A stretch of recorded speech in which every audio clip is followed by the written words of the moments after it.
are on the meeting who are going to be giving presentations. You will have received the packs in advance, so there's plenty of information there. For the speakers, if I could just reiterate a little alert, I think I counted 86 slides in the speakers packs. Others may have done something as kind of silly as that to count them up, but we're not going through them. As I understand it, we've got summary presentations, but I will be keeping us sticking to time, as you all know, because I do want there to be time for some discussion of these really important matters. So thanks for doing all that work in advance and providing us the big package of material. Couple of parish notices, first of all, just to kind of set the scene a little bit. One of the updates you'll have had is from Pradgwell, the single page PDF on the Schools Ambassadors Network project. That's just to give you an update on his presentation that he made at the last meeting, where that's now going. And that will come back in greater detail at a later point when schools have been identified and the kind of the heft of the idea has been tested and thought through a bit more in terms of implementation. But we're very supportive of that, of course. This is a rather kind of opposite time, isn't it? The middle of the COP27 going on this week. Lessons, as Jackie is just kind of, spluttering as we all are.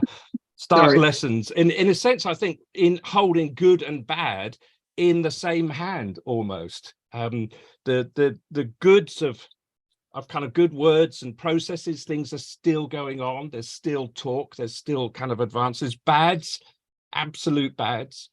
Emissions still rising.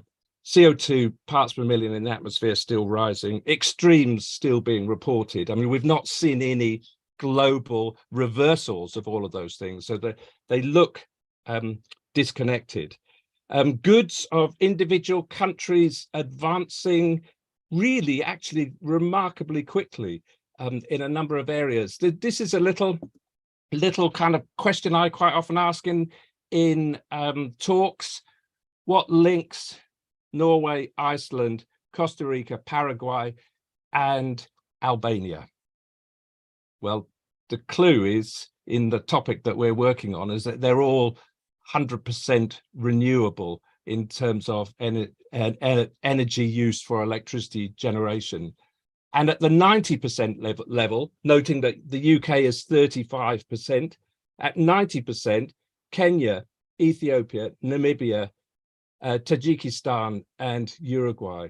And Uganda. And Uganda. Yeah, okay.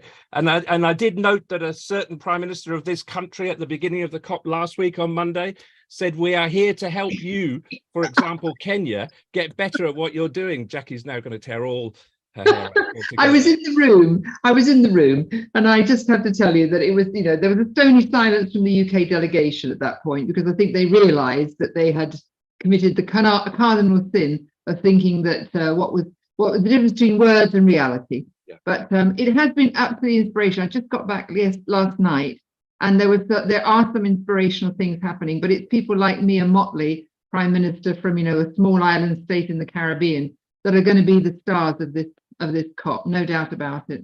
Oh, fantastic! So well, why don't you just give us a little bit of more of a summary? There's hope there, isn't there? There's real hope in new actors coming forward, new leadership, new opportunities. The big two things. One, it was a very quiet COP. I think the demonstrations that we've normally seen were not held. A lot of young people said they were feeling that it wasn't safe to have them, and they didn't also want to give the signal that it was okay to have them. So it was weird. It was a kind of, we're not going to do it. But despite that, what happened was, because of the heavy security, more than I would say normal, many of the global leaders didn't stay in the VVIP. So they were actually wandering around. So I got sort of into a conversation with President Biden. Amazing, walking along the road with Nancy Pelosi. It's really weird. However, China and USA not talking to each other meant that others were filling the gap. And so you had a little cascade, started, I have to say, by Nicola Sturgeon, who put £5 million on the table, which is sort of, oh, okay, little, but then everyone started saying, oh, okay, well, we can do that. And then you've got Denmark, you've got Germany, you've got others. But the big challenge is going to be the conversations now realize that loss and damages and adaptation sort of need to go together. They're not separate. The small island states and others were trying to continue to call it a sort of a liability and compensation. But I think at the end of the day, those two will be separated. And just to put it in stark contrast, the Pakistan disaster cost 31 billion. The annual budget for aid is 30 billion. So you just need one big event and it wipes out all development aid. And so this is why many of the countries like the US and others said, countries can't do this alone. So what you found was a much greater attention on, well, what specifically does adaptation mean? What is fit for purpose? What do we need to do? And I think that's where the net zero conversation has taken off. And people began to, for my liking, realize that the nature-based solutions, doing work with farmers, working on the ground and so on, is going to be the big, big piece of news. It's going to completely turn the conversation around. I had one number, if I might, just for 1 second.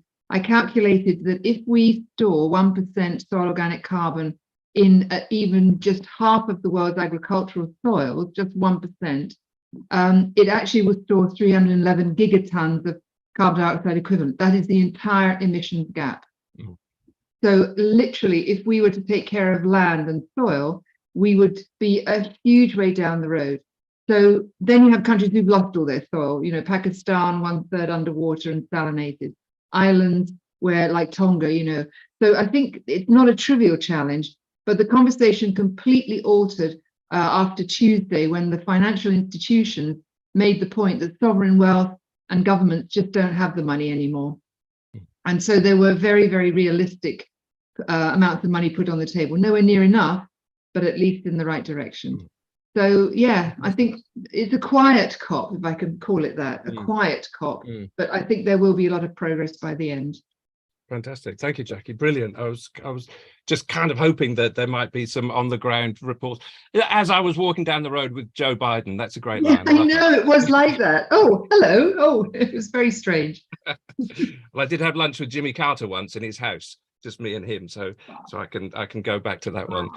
That's great. I mean, it's worth noting that next year's COP, if people don't know where it is in Dubai, a petro state that barely is able to kind of talk about the good things. So I mean, can I say something about the fossil fuel industry? So there was a lot of alarm about the fact that they were everywhere, but it turned out, unbeknownst to many, that Egypt had actually decided that only if you were a fossil fuel company, you could only come if before you came, you showed to the president's team what you had achieved and what you were going to achieve, and whether it was in the actual minutes of the company. Nobody knew about it. Oh, wow. They had to announce this. And then, of course, everyone went, well, why didn't you tell everybody?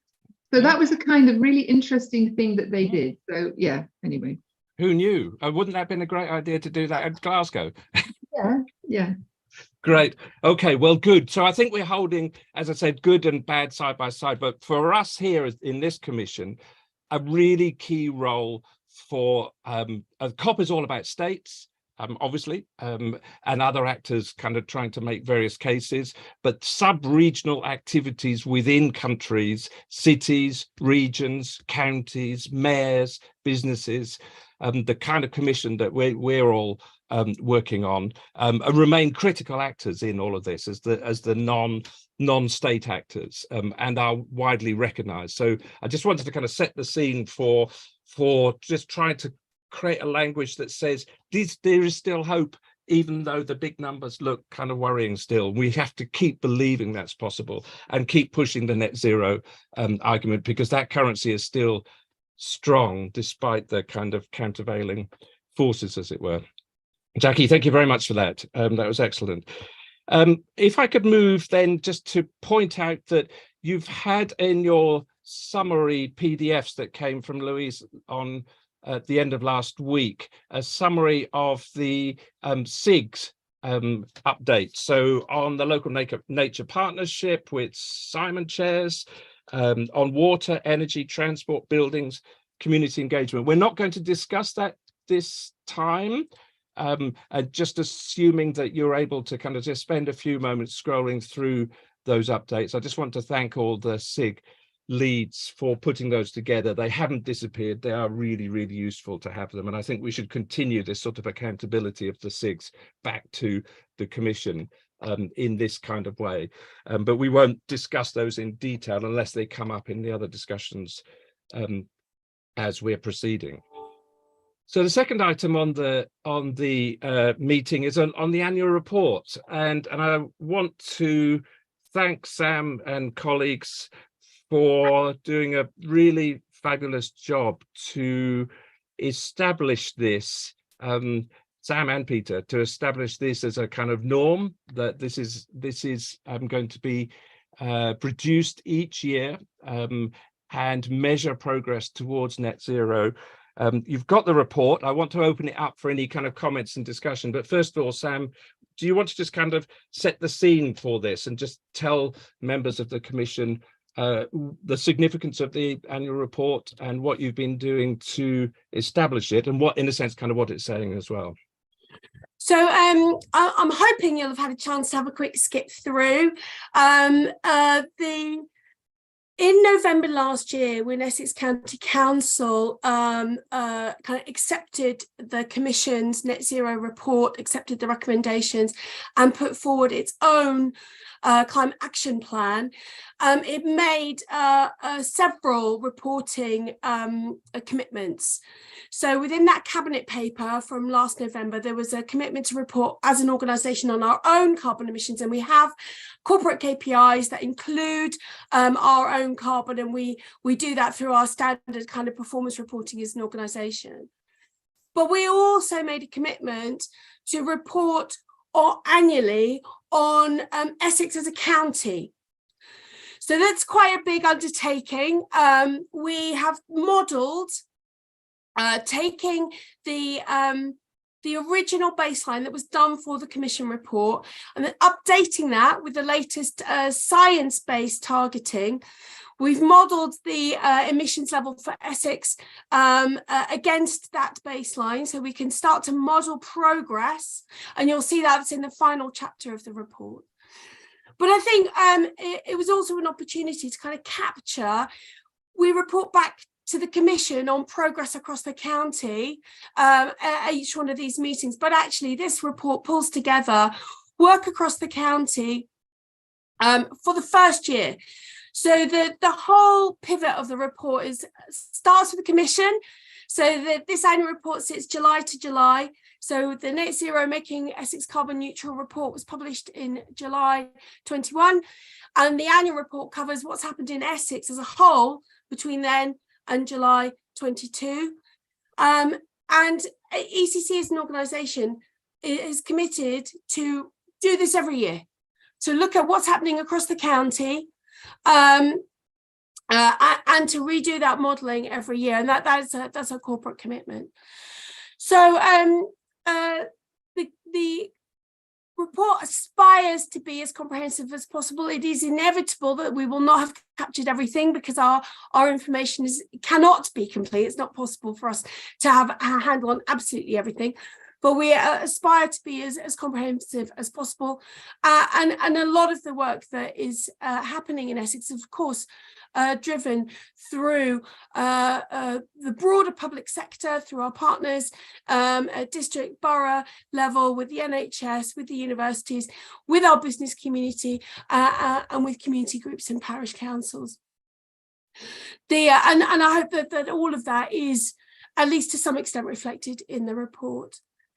You'll see that the report is structured around the themes of the original Net Zero report from the Commission, and that is the structure that we adhere to. So you should be able to see how we are starting to progress activity in Essex as a whole against the themes of the Commission report, against the recommendations. So I hope that you find it informative. I think it tells a really good story of our first year of kind of building momentum. As I say, this is an annual report. So we'll be starting on the next one in July, so only a few months away. Thanks very much indeed, Sam. That's brilliant. Peter, did you want to add anything more from your side as the climate czar? Yeah, thank you, Jules. No, I think Sam's explained it fairly well, but I think what was really important here, we had a lot of discussion about how to benchmark this report, because it was really important that we got this with the latest information of actually what is happening across the county for all sectors. So we spent a lot of time on that, and of course a lot of officer time. But actually I'm very pleased with the results of the report, as the officers are. And the way that it's set out following the main silos that were sort of given with land, green infrastructure, waste, transport, etc. So I think it follows that theme. And the whole point was to try and make this report so that people are really interested in it. And importantly, it's not just all text, but it has lots of visual information to help people understand it, so that anyone who's interested can gain an awful lot from this report. And I think the glossary is really good, as well as further information as well, for those that want to see A, where the evidence came from, and B, to go a lot deeper. So I'm hoping that it's going to be very well received by everybody across Essex. But as I say, I think the important thing is that we hope that we've really got this right to benchmark it for future years going forward, because it's an important setting stone for what's happening across Essex. Thank you very much indeed. Great. Sam, you wanted to just come back in? Yeah, sorry, apologies. Things I should have said. So you've been given an early view. The report will be formally published later this week. And what was sent to you was the printed version. We will do a tiny print run, only 100 copies. The vast majority of people will access this online. And what will be published online is a fully accessible 1 page per screen view of the report. As and when that's published, of course, we will distribute that to the Commission. Fantastic. That's great. Thanks very much indeed. Colleagues, comments then on the annual report. Is there anything that people, observations, ideas, comments at all on this?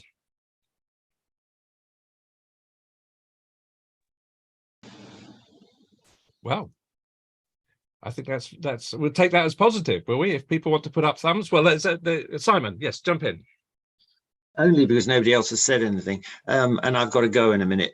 But I just wanted to pick up on Sam's, what Sam and Peter were saying about building the momentum, and also, what Jackie was saying about the importance of changing land use, and land use change is absolutely critical, not only for nature but also for climate, as we know. But from our my own perspective of it, which is very much a nature one and a local nature partnership one, I do think that it's correct to say that the momentum is very much going in a positive direction. I think we did have a bit of a wobble a month or two ago with the politics, but I think that's changed now, and I think that the momentum is extremely positive. And I would just to highlight one particular thing. We've, in order to do things at scale in terms of land use, we've absolutely got to have these farmer clusters. We've now got one going in the northwest of the county. The response has been phenomenal. It's exceeded all our expectations. I mean, their first sort of farmer meeting had 40 farmers who were expressing an interest. And with the work that Jackie can talk about later, perhaps, there's a lot of ground being built about making people aware of what they can get for managing their land more sustainably, not only in terms of government grants, but in terms of private sector support for carbon, for offsetting, for biodiversity, for water. And that message is starting to drop. And I'm really, really enthused by the interest amongst farmers more generally, not only in the cluster. So I hope this doesn't come back to haunt me, but my sort of prediction is that in the next 2 or 3 years, we're going to see a huge change towards more sustainable farming, which of course is a critical one of this particular Commission's objectives. And right now I'm feeling very sort of encouraged and positive that we've got a good chance of making some significant change, which I think will be terrific for all of us. Fantastic. Thanks, Simon. What a change compared with the last meeting when it really was looking kind of doom laden, wasn't it? Fabulous. And I mean, I just want to echo that point. The words that we use and the hope and the optimism that we express is really kind of part of the setting the scene for the future as well. I don't mean kind of Pollyanna-ish type stuff, but actually saying there are opportunities to make things better. This is how it can happen. This is the kind of encouragement that we have. And so 40 farmers at the first meeting, fantastic. Simon, that's great. Graham and then Yarima. Thank you, Jules. Yeah, I think the report looks really wonderful. The only comment I'd make for something to think about next year, it's something we used to pay attention to at the university. So you look at the photos, it's rather male, it's rather white, and it's rather old. It's not exclusively, and there's lots of lovely pictures of Peter. Of course, he's our czar. But I think going forward, if we could perhaps get a bit more diversity in the imagery, particularly for younger people who we want to inspire by this work. So obviously don't do anything with this one. It's just something to bear in mind. It struck me as I read through it. Of course, it reflects the commission to some extent, but just thinking of who we're trying to project a message to in next year's report. And perhaps if there is some stuff about younger people doing things a bit more, again, just something to bear in mind going forward. So. That's on my notes, 20 men and 11 women. I counted up. So I think and very little ethnic diversity visible or anything like that. So we can do better than that. We have to. So absolutely. Thanks very much for that. Good. And thanks for the generally good comment. Yarima. Catherine had her hand up first, though. It's okay. I'm following the line I've got here. I saw yours. Okay. All right. Okay. No, I just wanted to echo that I think that the report is very well put together, and it strikes a very good balance between sort of giving an overview and giving detail, because there's so many initiatives going on. It gives a really nice balanced view.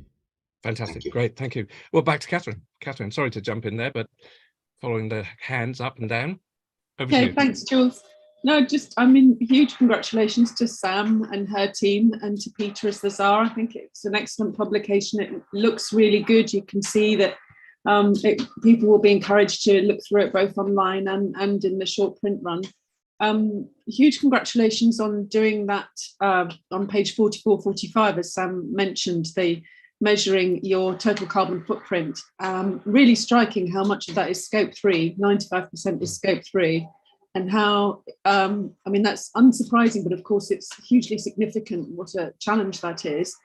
I don't know if it is possible. You've got the 2020 baseline and then you've got the target for 2030, but is it possible to say where we are by the end of 2022, or would it be possible next year? So that's my question. And then I guess my suggestion is, when it comes to the publication next week, will there be like top 10 takeaways or a one-page executive summary, something for the tweet deck and the Facebook page and for all the social media, so that we really come away, if someone's only looking at it for 2 minutes, they come away with an incredibly, positive story of all the progress that's been made, but the ambition of the plan, because it's a very clear line down on at the beginning of chapter 8, the Essex pathway to net zero. So it'd be great to sort of understand a bit more where we are and how we're going to get there. I feel like sometimes that's hard to see as you work through the case studies, powerful as they are. But super congratulations. That's a really impressive publication. Thank you very much. Thank you, Catherine. Very well said. It would be super helpful to have a tweet deck and images and Insta and other things prepared so that we could then put out messages. It's going to be too much to tag every one of us in a central output, but if that were possible, I'm sure we could all help to get the news out there. Peter and then Sam. Yeah, Jules, I just wanted to come back. The reason for some of the photographs being the way they are is obviously it's in our first year, and I was insistent also that all of the photographs were of Essex and there were no stock photos used. So that is probably a little bit why the photos are as they are, but obviously with another year, there'll be more diversification coming along as we do progress it more and more. And obviously, next Thursday, we will be releasing a press release, and that will also go onto the social media. So Kerry Burgess and the comms team will be taking all of that into account. But obviously, we also hope to distribute that far and wide and as quickly as possible, and to promote people to go to the essexclimate.org website to download it and its availability. So I'm hoping that will be very, very positive start to the report as well. Fantastic. That's great. Thank you very much. Sam? You're on mute, I think. It's always one. Just to the modelling point that Catherine raised, data always lags. So I'm afraid that we use the most recent data that's available, but it will always be behind, not ahead. But really happy if people are interested to do a more detailed kind of walk through the modelling. We can certainly set something up for commissioners who are interested. Okay. Thank you very much for that. Roger. Just to say, I mean, add my voice to the others that said what an excellent report. It's really good at Essex talking to Essex. I'm wondering what we can do with the content of the report to just tailor something for those beyond Essex, particularly industries who might, on the back of the kind of things that we're doing, think Essex is a really good place to relocate or to set something up in. Some of the work around entrepreneurial activity and things like that, be really, really good to really flag that up, because it's one thing producing a report at the end of a commission. There's something about noting and monitoring the ongoing work that says something about our ongoing commitment. And I think this is really attractive to those beyond Essex if we can make something of it. Very good point indeed. That's excellent. I haven't come across such an annual report elsewhere in the UK. I don't know whether we had picked up any from other counties. I think it might be a first, but distributing it around other locations to local government association and so forth, I think would be a good thing to do, and I'm sure that would be part of our plan anyway. But if we could just take Roger's point there and think about that a little bit, some kind of excerpts or summaries or key outcomes that could be used elsewhere, I think is a really nice idea. Great stuff. Well, I think we ought to just about be ready to move on to the next item. I think that I would just add one thing, a little bit more next year.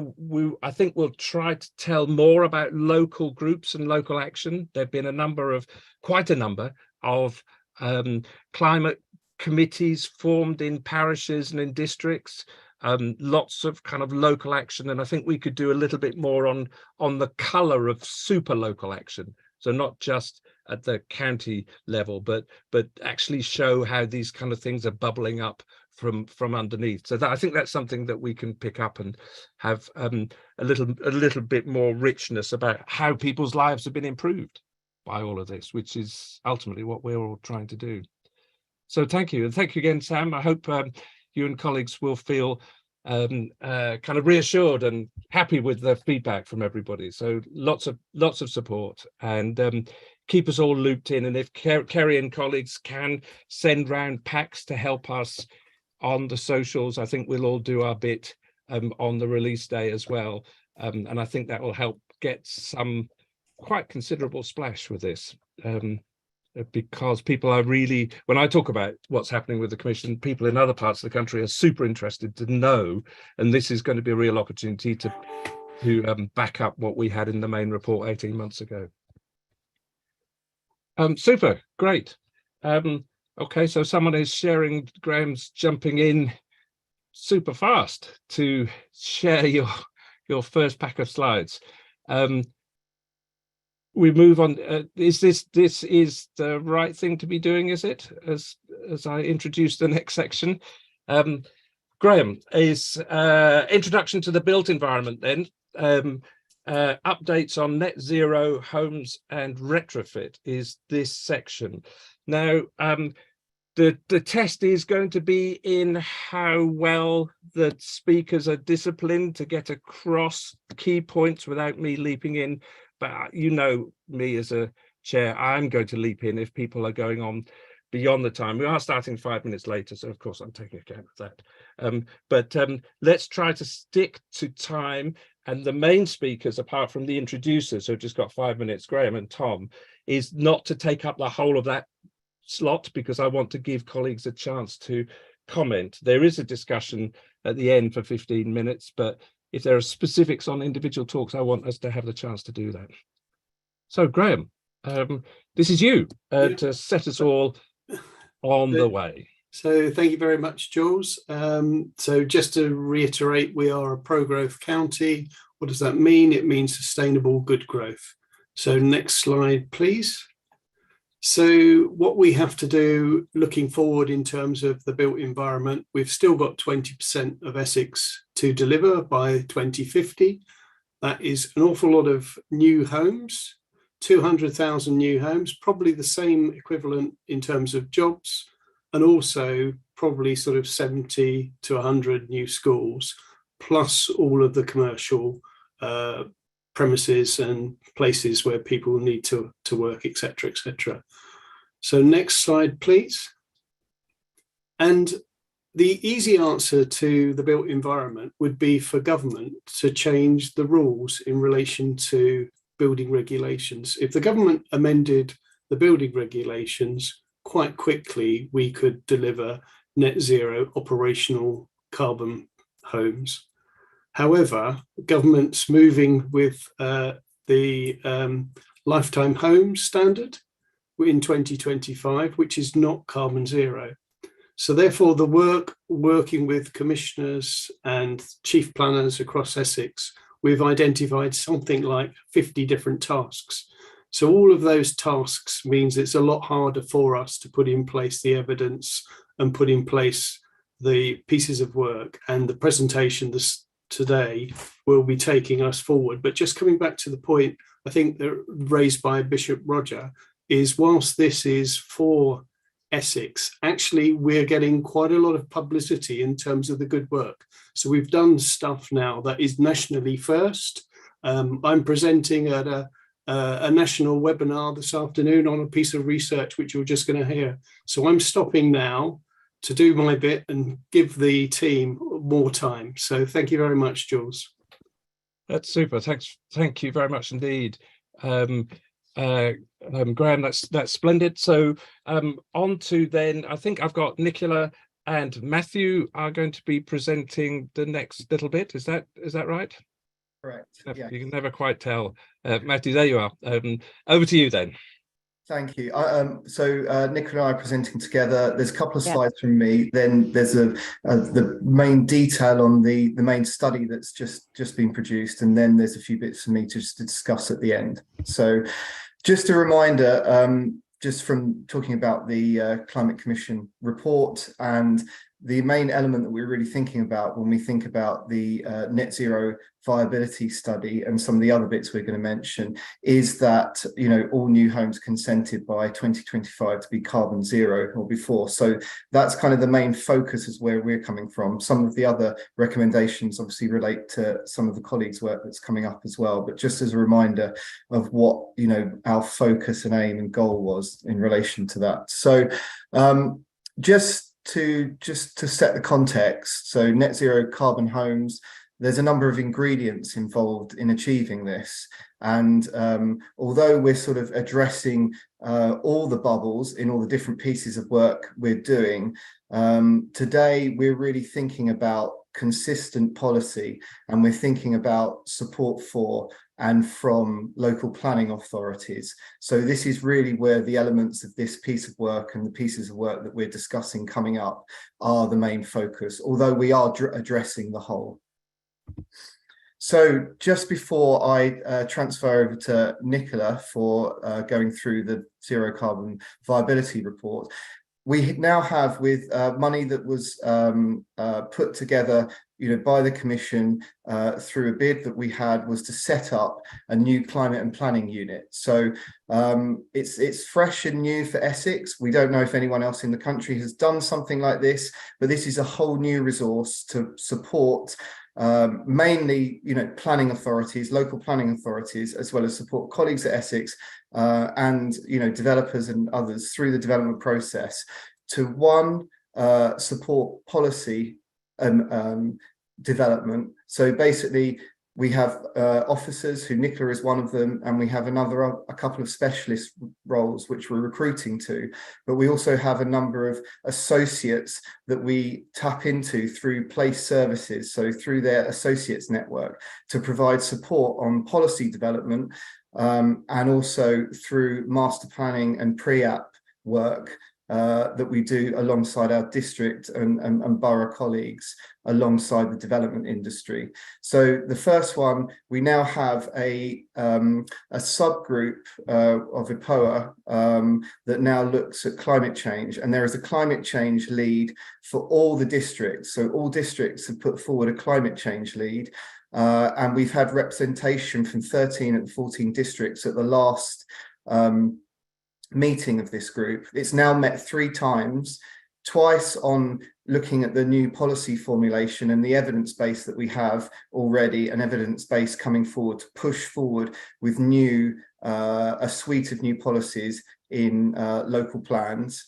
And then the second part is our development management support, as I said, master planning and pre-app stage, where mostly through planning performance agreements, we have climate specialist technical officers supporting the districts and really sort of pushing and challenging the development industry in terms of their approach to new development at this point in time, as well as obviously in the future. So the policy support is looking to push forward with a future approach, but we're also tackling, at the garden communities level and strategic planning application level, the delivery and challenge of net zero carbon homes. And as I say, Nicola's part of that team and leading on this process for us.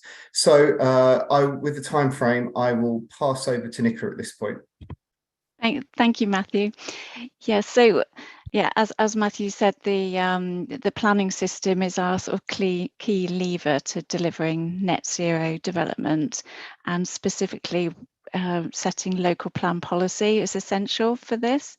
So and what underpins the local plan policy is a sound and robust evidence base. So that's what we're in the process of building in Essex, is an evidence base to support local plan policy development. And we want to sort of do this obviously as quickly as possible, and to help sort of speed up this process, we want to draw on the significant work that's been progressed elsewhere. There's several authorities that are in the sort of latter stages of their local plan process and are heading towards adoption, and they have strong net zero policies. So we want to sort of build on that approach as well, and supplement that with obviously our own evidence as well.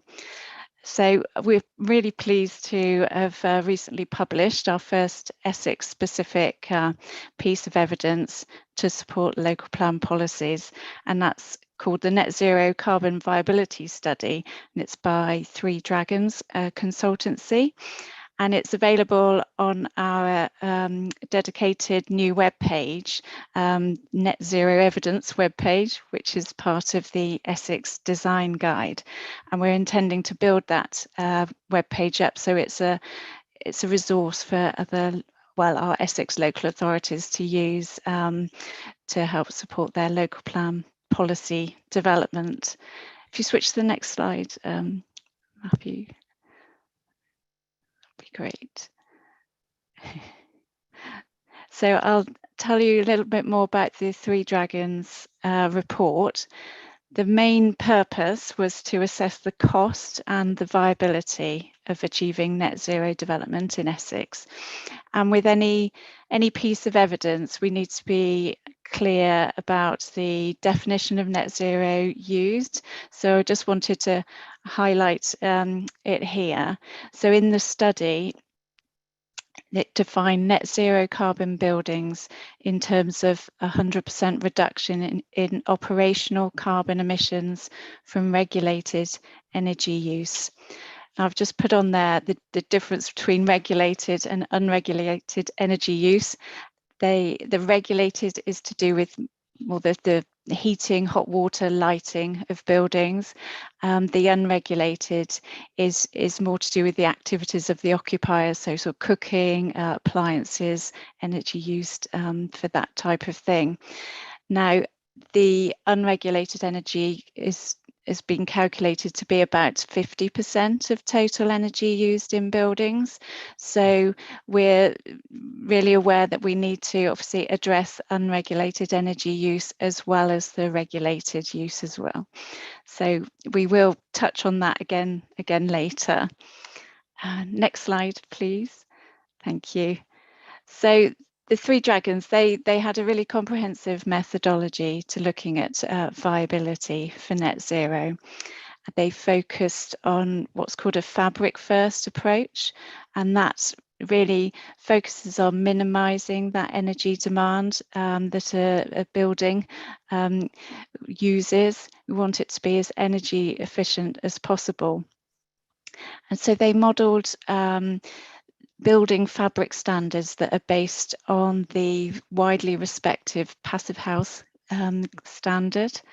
The box on the right outlines the sort of the 5 key design principles of Passive House, but you're getting a really good quality, energy efficient building if you build to those standards. The three dragons also, in their modelling, they incorporated a heat pump and also some solar PV as well into the building specifications that they used in their modelling. And then what they did was compare that in terms of costs, the carbon reduction and the energy use, and compared that to what you would get with the building regulations 2021 building, and they also looked at the proposed government's future home standard as well. Then the next stage was they looked at a series of residential typologies. So that's looking at different scales of residential development, brownfield, greenfield, that kind of thing. And they looked at that over different areas of Essex. What they did was divide Essex up into value areas based on house prices. And then what they did was look at the costs of development, the costs of different policy requirements, such as affordable housing, and they also incorporated a developer's return into the costs as well. And from all that, they put all that together to then test the impact of building to those different standards on the viability of a scheme. So next slide, please.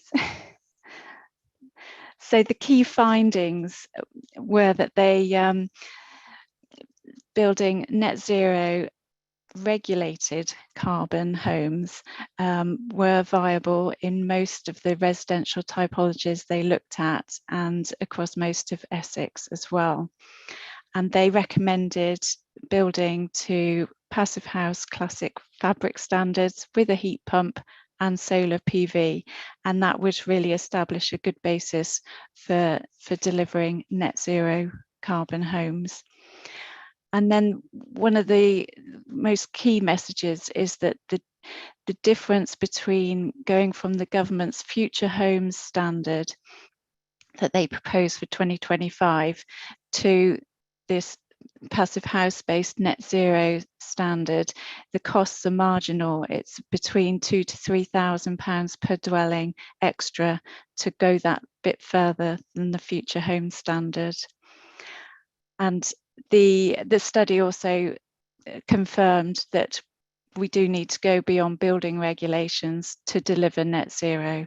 And they also confirmed that local authorities can set targets that are in excess of national policy as well.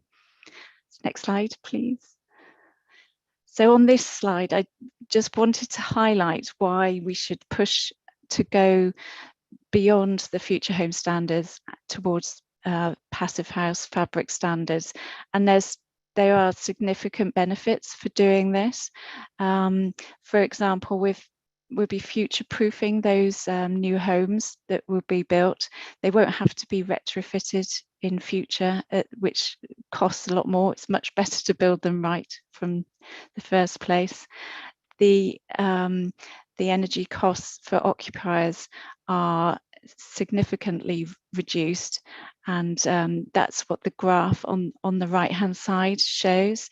If you build a home to the space heating target that Passive House has, then it achieves a reduction of over 70% in the space heating demand for that building.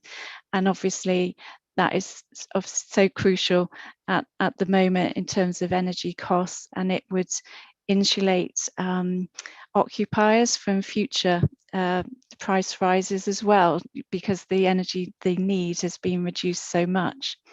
There's also other benefits in terms of the wider energy system for the UK as a whole. Obviously, grid efficiency, it's and also the sort of energy security of the UK. The less energy we need, the better.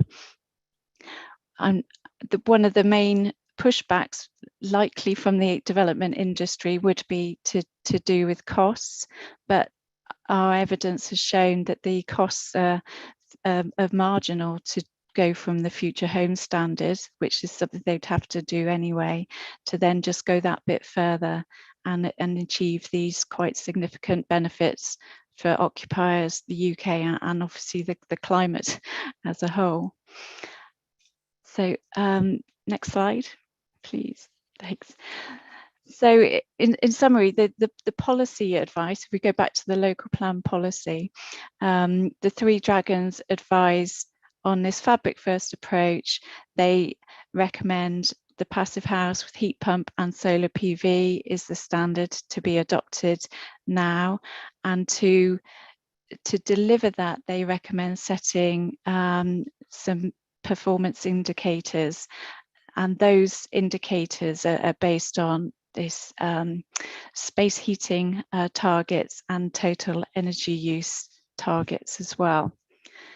They also refer to implementation in terms of like having an air testing regime and using the passive house planning software package as well. So we reduce that performance gap that's often an issue.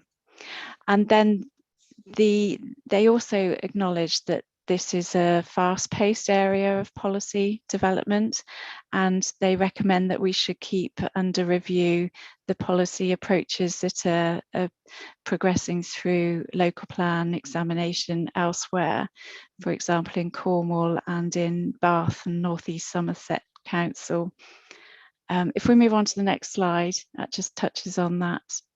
Can I just check on how many you've got, Nicola? Because I can't see your slide pack. I don't know what you still have planned to do. I've got two more. Okay, could you make them swift? But then try. Right. So just these headlines. These two councils, they frame their policies on an energy-based approach. The key difference here is that they address the unregulated energy use. So that accounts for that other 50% of building energy. And also they also require an energy balance to be achieved on site. So a development would generate sufficient renewable energy to meet the annual average energy demand on site. So it's all in energy balance. That approach is being recommended by the leading organisations as well now. We can move on to the next slide, Matthew. So this is really a summary of the three key sort of elements of a policy on net zero. So, and this is where our evidence supports this, and evidence from elsewhere supports that moving a bit further to meeting that energy balance on site. If it's not possible on site, then you could consider offsetting through new additional installations off-site, but that should be a last resort. So it really is the 1, 2, 3 sort of steps to achieving net zero net zero homes. And to deliver that, you'd have the performance indicators as well that would be wrapped into that policy approach. I was going to hand over to Matthew with a few more slides. Just Sure. to So Matthew's going to have to be I swift. can whistle through these ones if Yeah. you like. So these are just the following on recommendations. We've got one legal piece, which is to prove once and for all and give comfort to authorities and the planning inspectorate that you can go beyond building regulations, and setting policy above is absolutely what we can do. And about using primary legislation potentially to really inset, this approach now. We're waiting for policy, but to try and do it now. The other piece is the top-up evidence that Nicola spoke about, because it's a moving feast, and the Three Dragons report stopped at a point in time, and then they recommended that we did this bit on targets and looking at regulated and unregulated together. So really thinking about that Cornwall and North Bath and Somerset approach. So this is that top-up piece of evidence that we're about to commission now as well. So really, if we look at what we're doing, I probably will skip just to these ones because that's already been said, the previous slide, and people can digest that one. But the other elements of this that sit alongside the policy is this suite of kind of evidence base and guidance that we produced. It all sits on the Essex Design Guide website. We have a climate change supplement section, which pulls out of all the good stuff that already exists in the Essex Design Guide and really puts a climate change focus on it, so that planning officers have the opportunity to draw it into their reports for committee, so that they have all those climate change elements ready. But we've also commissioned a new piece of guidance on solar gain and overheating, also one on the historic environment and heritage buildings, which is an important piece that people were asking for. We also have, following up behind this viability piece, one on walkable neighbourhoods, split into two parts, but the first part is on theory of delivering walkable neighbourhoods, sort of non-car based central core areas of new developments. So looking at, all the benefits of doing that, but also trying to tackle some of the challenges to create those kind of neighborhoods in new sort of strategic developments. So we will be able to report on this in the near future, but that's one that's at the draft final stage of production. Finally, just to mention, it might be a first in the country, but we do have the published Essex Developers Climate Change charter, but it also has an action plan which we've started to implement, and I've just listed some of the areas that we're now looking at with the development industry. We've also just sent them a survey at this point, just to sort of introduce the ideas about how we bring these work streams forward. And we're just it's actually out with the development industry now, and then we're waiting to engage after and start to understand some of those challenges and issues, and look to see how we can address those in the future. Okay, there we go. Brilliant. That's great. Thanks very much. You can unshare the screen now. So that's great. Fantastic. Good. A number of questions. So thank you. Excellent. Some really interesting data there. Very interesting indeed. Roger, I think Bishop Roger, you had your hand up first, then James, then Jackie. So Roger, over to you. Thank you. I have one big problem with some of the passive house model. Having had a passive house study in the past, the construction of it made huge use of insulation materials by that lovely company Kingspan, who made Glenfall Tower look so lovely. And they are about as ungreen as it's possible to get.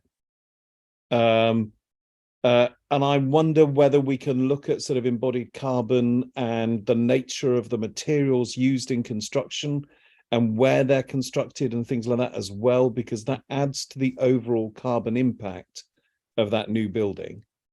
And I would rather use other models for insulation, for example, thermofleece or something like that, than go back to using petrochemically derived products like some of the Kingspan stuff. So looking at that stage of the process as well. So love the 3 stages, but I want a kind of prior stage that looks at the nature of the materials, where they're produced. When we did the passive house thing in Worcestershire, all my windows came from Germany. Look at the whole overall carbon impact and factor that into the process too. Very good. Thanks very much. Matthew, did you want to comment on that? Yeah, no, I was only going to say that I think that's a really interesting point. And I think the supply chain, as part of that bubble and where the supply of materials, the type of materials that we use is significant and key to this as well. I mean, not only from, a sustainability point of view, where they're coming from, but also their effect and their health qualities as well, because you want to create healthy houses as well. So, the off-gassing that you get from certain products, we want to sort of try and avoid that. So particularly, it's something I think we want to investigate, that these products should be healthy and sustainable as well as, thermally efficient. So yeah, so I'll take that one away. Thank you. Thanks very much indeed, Matthew. Brilliant. Jackie. Sorry, I was muting. It was just really coming back to the offsetting, insetting conversation, and whether there's anything we can do to maybe raise the quality. I'll give you the example where we were literally talking with Archie and some of the others in the other Essex project, the investment readiness. And I think there was great concern that effectively there's no kind of strong push inside an LPA to get the developer to do anything other than to do like for like, without having a sense of the bigger picture of what you can get when you're looking for the, the biodiversity substitution. So I'm just wondering whether there's some additional words that we might want to encourage, both on the other side, that the providers of the opportunities for building, for developers, to make them more aware of the co-benefits that go along, rather than just simply do the straightforward offsetting, the straightforward biodiversity offsetting. But I don't know if you looked at that at all. It was just, I hadn't realised that it was quite so. Banal might be the wrong word to use, but I realise that there's a sort of very prescriptive piece, and I think we're having now more and more farmers coming forward with their land and the estates, where they're doing a lot more, and they're actually looking for a different kind of relationship with the developers. Matthew, could you come back on that again? Yeah, so I think because there's that wider sort of biodiversity offsetting element. So there's that, which I think, we're tackling through ours and sort of wider work streams at the same time. I think what we want to tackle as well in using that word offsetting as well in terms of the carbon is trying to, we want to make sure that it's all addressed on site and through the development. But if it can't, and we're saying this is an absolute final case scenario that would need to be demonstrated in every way, if they can't, then there might be the opportunity for offsetting, but it needs to have a high kind of price or penalty to doing that. So right. But that's something we're starting to look at and develop now. So there's that wider, as you say, offsetting the terms of biodiversity and other bits. And then we're going to specifically tackle that offsetting of the carbon within the development as well. But we want to make that a last resort element. So, we want to ensure, and that will be through the policy, I think, and the policy approach in local plans, that if they do offset, there's a high price to pay for that. So that if it has to be absolutely done, then there's only good reason in exceptional circumstances. Very interesting. Thank you very much indeed for that. James. Yes, thank you. Very interesting presentations. And I think someone pointed out in the chat, one of the key things that came out of it for me is someone who's sat on planning committees for most of the last years, is whether we can go beyond building regulations, whether we can, as local authorities, do something much beyond what we're currently doing now, because I think that's the key thing I wanted to say today, is the gap between what we're talking here and where we are on many local planning authorities is a Grand Canyon, I'm afraid. Braintree District has something like 15,000 houses in its local plan, of which I think we built something like 6,000. Almost all of those have no renewable energy whatsoever and are built to minimum building regulation standards. I think there are also a lot of other issues which are linked in with this, which it's not the right time talking about today, but we need to be thinking about. Essex County Council has a major road building programme attached to its house building programme. I mean, that is an elephant in the room we can't ignore. And also the destruction of trees on building development sites. This is something we've tried to do a lot on Braintree District Council. We're not getting very far because the conversations between developers and planning officers at the early stage of applications means that they want to build out on most of the site. Okay, they're maximising their profits. They're trying to get as many homes in as possible, but we're losing a lot of carbon absorption there through the loss of trees that were on the sites to start with. So I think really that's mainly what I wanted to say is this huge gulf between all the good things which are being discussed today and the reality of what I see as someone who's a member of a planning committee. But if this coordination can be boosted across the BCDs, the boroughs, city and district authorities, who are, you know, in the main, the local planning authorities that deliver, then that will be a good thing. So if I could ask that question, how do we bridge that gap?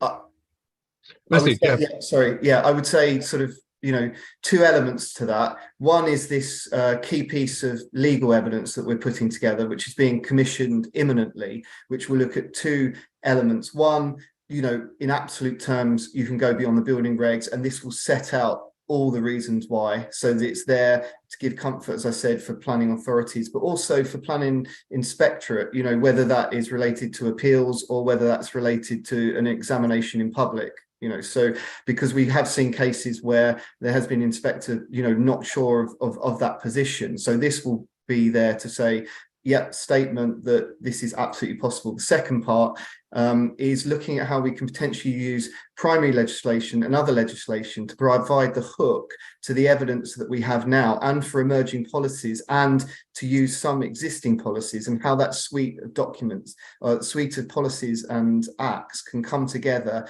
to provide the evidence to push forward ahead of local plans being formally adopted. The other element is to look at potentially the ability to have a single issue review of climate change policy in Essex, that then you could have an overarching policy that then could be applied at the district and borough level. So we're hoping to have this evidence produced very soon, and then we can see about how we can push forward together on that. The other thing just to mention is the climate and planning unit, which is in operation now, which is there, you know, to support local authorities through the examination process, through policy formulation, as well as now through strategic applications and that master planning process through the strategic applications and their pre-app before they get to committee. Thanks very much. Yes, I mean, and the climate change leads in every district. I mean, that little steps are going to institutionalize these sorts of touch points, aren't there, in the process? But I think, James, point well made. There's a long way to achieve all of this, but at least we're setting out the path in front of us and saying what we wish to have. Just to give an alert, Tom, Russell, and Rufus, I'm just having this discussion on building in the first half, and then we'll still have time for the presentations and discussion of retrofit in a minute. I've got questions from Richard, Alistair, and Jackie, I think, again. If we could just be fairly swift with those, and then I think I will then move us on. But Richard, go ahead. You made a really interesting comment in the chat as well. Yeah, okay, thank you. I wasn't going to come to the defence of Kingspan, but I am going to come to the defence of the Letty standard. And one of the reasons why it's really powerful from the report, and listening, having obviously worked with that special interest group, what Letty does give us is a robust framework to measure what's being done. And it allows you, I think, particularly for planning, not just pre-commencement conditions, but those post-commencement. So it's all very good someone saying, oh yeah, this building will work. What Passive House gives us, Passive House allows you to check that it is actually doing what it said on the tin. So it's kind of, let's call it the Ronseal standard, Passive House. So I think we do need to support that, because we need to know that what's been built is actually going to do what it said it was going to do. And I was just going to throw something else in there, which will come to retrofit a little bit as well. Whilst this focuses quite a lot on new build, we probably need to think about how you can also reinforce or enforce a higher building standard on extensions. And I think that's a really big piece, because there's probably more work at the moment in extensions than there are potentially in new builds. And we're letting an awful lot of carbon slip through our fingertips because we're not kind of pushing down through that route. So it'd be really interesting to see how we can develop some framework or legislation around that, Matthew, to kind of really support that drive, so that we know it all works hand in glove. We talked about this last week. So that's all. I think we do need to keep the Passive House standard, because it allows you to measure and make sure it actually does what it does. It doesn't ratify whether it should be polypropylene or polyurethane insulation. It just says good quality insulation. So that's why Passive House should work for us at the moment. That was it. Very good point. Really good point about extensions. Yes, indeed. Matthew, do you want to? I'll just come to you to give a wrap up. But first of all, I'll just take Alistair. You had a comment or a question, and then we'll wrap up on this one. It's more of a general comment about, obviously this is looking at the homes themselves and how we make the homes themselves carbon neutral. But it's important that we remember those homes are part of a wider community, and we need to make sure that that community is also neutral in how it functions. And that's where the transport issue comes in. We need to make sure that the developments are built in the right place that minimises the demand on transport and built in a way that promotes sustainable transport as well. It's much more of a holistic issue. Obviously, the houses themselves have to be carbon zero, but the systems around them and the community that lives there also needs to be carbon neutral. And I know we're thinking about these things, but it is much more of dealing with things in a sort of systems approach rather than individual chunks is what's needed, in my view. Very good. Thanks very much indeed. Matthew, do you want to just give us a wrapper to all of that then and pick up anything? Yeah, that's fine. Yeah, I was just going to pick up Richard's point, and that's a really good point. And we have been thinking about that because, if new extensions, and they can be significant new extensions to existing properties, we would look for those to be, producing those parts as net zero to bring up the sort of property as a whole, and looking at policies when, local planning authorities have, and there's lots of those type of developments, as you say, coming in. So those planning applications need to be addressed. So in that suite of policies that we bring forward, we will be looking down to that level as well, in terms of what those new extensions should be and how they should be, addressing carbon and being net zero as much as possible as part of an extension and add on to an existing development. So that's, I'm glad that was raised because that's something we need to tackle as part of this next bit. But really all these points that have come forward, should be being addressed through our policy group, through the work that we're doing with our local authority colleagues. We've got the suite of guidance and support that we have through the new climate change supplement section on the Essex Essex Design Guide website. But we also have the new Planet and Climate Unit, which we will use again to address these points, support our planning colleagues, and also help developers to tackle some of the issues and challenges they have. And we are working closely with them because they were heavily involved with the Three Dragons report, and there was a workshop with developers as we were taking that forward, but also through the work that we're doing with them through the action plan to the Essex Climate Charter. Fantastic. Thanks very much indeed. Very interesting. So I think that we had some fascinating data, the small marginal costs, Nicola, that you were talking about, 2,000 to 3,000, that graph of the substantial reduction in energy required per square meter, dramatic change there. So there's some key memes in this, I think, they're going to be helpful. Then you've talked about institutional innovations that will last beyond us, which is a good thing, getting these kind of baked in, to use the current kind of language. I think it's super important. There is a long way to go, clearly, because we've kind of come from a very different world that we're trying to kind of map out here for the future. So really positive. Thanks very much for that. Jaromir, I want to move on to the next bit. Is it a short comment? Your hand is up. Extremely short. So it's on the question of the marginal cost difference between a passive house and a Homes for the Future scheme. I'm a trustee of a housing association, and we're currently developing two developments of passive house flats, and that's nowhere near being the case. The cost of the passive house developments is a good 40% more. Okay. And we're trying to drive that down. Okay, all right. So that's kind of comes late. Matthew and colleagues, can you liaise with Jaromir? Let's have a look at that. Of course, there are going to be, kind of ranges here. Do you want to comment straight away, Matthew? I was just saying, probably the outliers, the bits that are most hard to tackle, can be, high-rise flat and flatted development. So the most challenging ones in terms of the study were those to achieve it. But we can have a conversation about that. To look, there's a 100-page technical report that supports the Three Dragons report. So there's a lot of information in there that we could go into a bit more detail at another time if that's appropriate. So. I'd love to liaise. Good. All right. There's a suggestion there from Catherine Cameron about just transition, green economy use.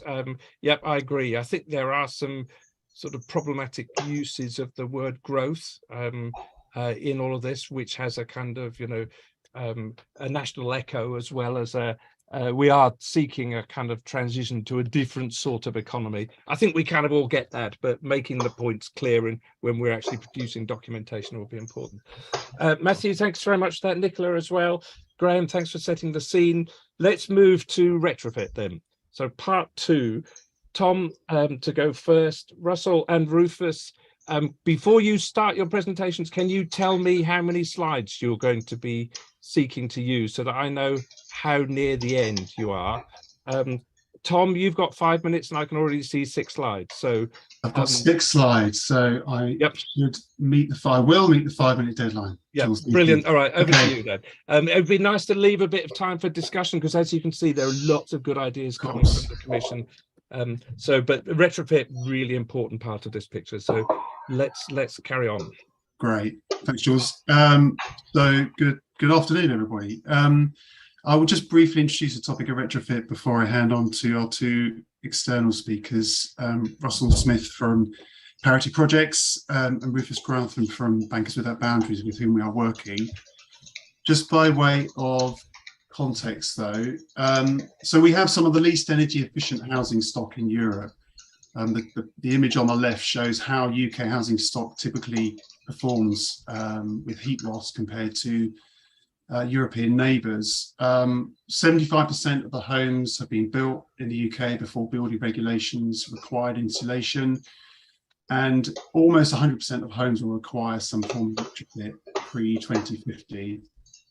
This itself, we have 630,000 homes, and approximately 60% of those have an EPC rating of D or below. So the challenge is very significant, but equally the opportunity is huge. We heard a bit about this at the Climate Commission meeting on green growth, and skills and jobs opportunities in particular are significant, and the economic opportunity for Essex alone is estimated to be somewhere between 10.8 and 13.8 billion. But there's also a huge opportunity with the just transition and the significant social value return that can come from making homes cheaper and easier to heat and keep warm, and also to next slide. So just a reminder of the retrofit recommendations from the Commission. The recommendations said that 2/3 of all dwellings should be retrofitted as far as possible to net zero by 2030 and all by 2040. And that existing homes should have a carbon emissions reduction target of 3% by 2030 and be carbon zero by 2040. There was also a recommendation that 100% of fuel poor homes should be retrofitted and supplied with affordable energy by 2030. And it's quite striking how important that recommendation has become since it was made prior to the current crisis. But also importantly, we shouldn't forget that it's not just about energy, and the retrofit scheme should include water efficiency alongside that energy efficiency work as well. So the UK Climate Change Commission has said that there's essentially 3 key solutions to this challenge. One is around demand reduction, so a range of energy efficiency measures, but it's also important to think about on-site generation, particularly solar PV, battery storage, but also smart meters and thermal storage. And then essentially to have low carbon heating solutions, so heat pumps, and to a lesser extent in Essex, because we don't think the opportunities are so significant, district heating has a role to play. But importantly, the UK Climate Change Committee also placed a lot of emphasis on behaviour change and the importance of actually engaging residents. And the comments made earlier on about having climate action at a very local level is particularly important for retrofit, and Russell will say more about that in just a minute. The barriers to retrofit are wide-ranging, but I won't go through all of these, but I will just pick up on two in particular. Household engagement. It's interesting, some recent research by the Association of British Insurers demonstrated that reducing energy use is increasingly seen as a priority by homeowners undertaking home improvements. And solar panels and new windows were seen as more important than fitting a new kitchen, and fitting new insulation was seen as almost as important as fitting a new kitchen, but more important than other measures such as having a new conservatory or laying a new patio. So there is demand, but the struggle, the challenge is for householders to know what to do. Retrofit is not a word they understand, and information is often confusing and is kind of spread all over the place. So having a very clear householder offering is very important. And then the other barrier that I wanted to pick up on that Rufus will talk about in more detail in a minute is around finance and making this affordable, because the typical costs of retrofit for an average house will run into well over £10,000. And this is a challenge of affordability for many households. And thinking about how we can make financial products easier to access and more affordable, and also how we can try to aggregate retrofit projects so that we could potentially attract private finance into those solutions, is a challenge that we need to address. So just finally, in terms of what we're currently doing, so we're working on our strategy and action plan, and we have a draft. There are 5 key pillars to that action plan.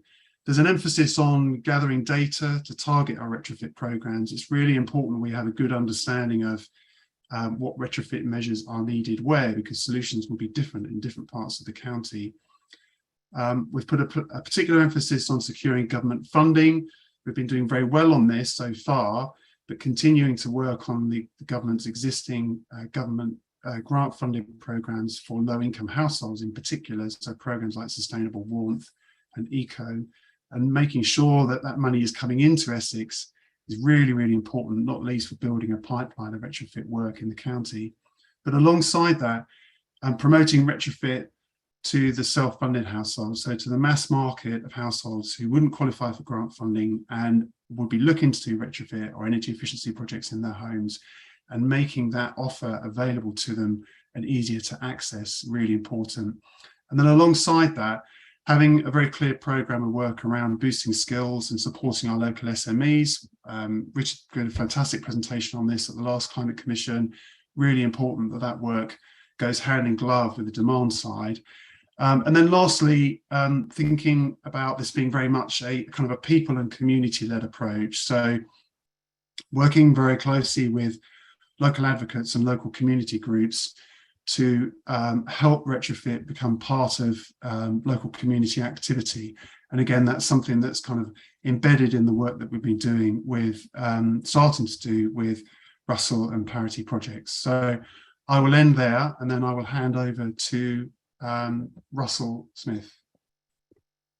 Thanks very much indeed, Tom. Super. Russell.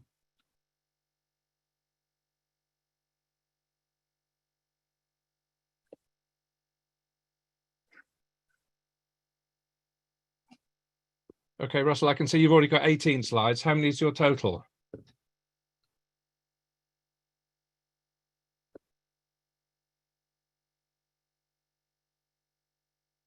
Is somebody's mute off?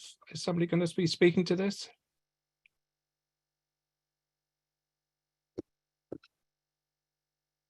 Okay.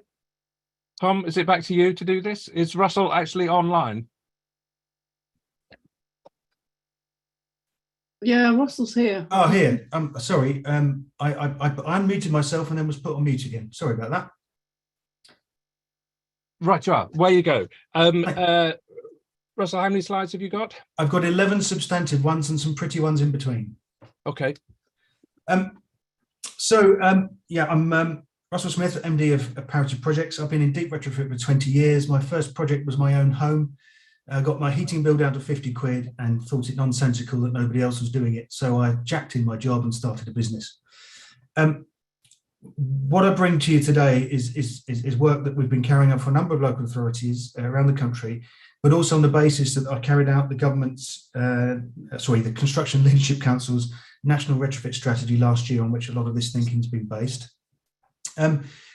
We've also got a lot of experience in analysing housing stock, which is where we first met Tom. We've carried out a pathways analysis. I don't know whether that's been presented to you in previous commissions, but I've got 1 or 2 slides on the work that was carried out on there to give you some impetus to why we need to do this. Effectively, the pathways report analysed, based on an energy model for every address in Essex, a number of scenarios and pulled out the net zero scenario with disruptive factors, fabric measures, and without. In other words, the things that householders would probably not want to do, analysed and not analysed, to see where we would get to, what the cost would be and what would be required. 2 scenarios here. On the left, without disruptive fabric measures, there's a 13 billion cost to get every house to net zero. I'm not sure whether you're aware of these big numbers, but in order to get that level of change and that level of work delivered between now and 2050, or whatever interim target you might want to aim for, that has to happen with an intervention. That will not be allowed to happen by nudging around the outside and allowing the market to do its thing. It's not possible. Everything needs to change. Householders need to be educated. Existing contractors need to grow, and if they grow as quickly as this market, they will go bust because the cash flow will not support them. Colleges are not delivering the right things. I see some great things in previous presentations that I just saw just now, that some colleges are in the game. Everybody needs to be saying the right thing. Every person walking through a door needs to understand this stuff. In order for that to happen, the existing supply chain needs to do this work, needs to do that communicating, needs to understand that every single opportunity that they open up when they walk through a door, whether it's changing a tap, lifting a floorboard, changing a roof, or installing insulation, is an opportunity. And I think back to the point that was made earlier on, every piece of work that we do without climate change activity, without carbon mitigation, is baking in carbon emissions for the long term. What does it mean in terms of trades? The analysis we did show that you need just shy of 4,000 additional tradespeople immediately if we're going to get that 2050 target met. The longer we leave getting that number of people into the market. Russell, can I just jump in? Yeah. Sorry, apologies. This is me doing the chair bit. You don't really need to sell it to us. We get it. Sure. We're on it. So Okay. don't sell your business in this kind of way. Talking in terms of the kind of I didn't know that. Yeah, I mean, we kind of we understand this. It's helpful to know what the language is, which you're helping us with. But please carry on in that kind of form. Assume we know this stuff, but ideas as to how to make it happen more effectively, more quickly, will be really useful. Okay. So 10 years ago, I set up Retrofit Works, which is a not-for-profit cooperative owned by the people that want to make this happen. If, in effect, if you were to ask for some work to be done right now, you'd be asking a contractor to do the work, and they'd tell you how wonderful they are, and they'll get on with it on their terms, not necessarily on yours. However, the supply chain is not about asking a contractor to do some work immediately. They disappear off into the sunset and hopefully haven't priced in any remedial work because it hasn't been done quite right, or the commissioning done well enough. What needs to happen is a circular process, because nobody's going to do this all in one go. Well, very rarely. I did it. It nearly cost me a divorce.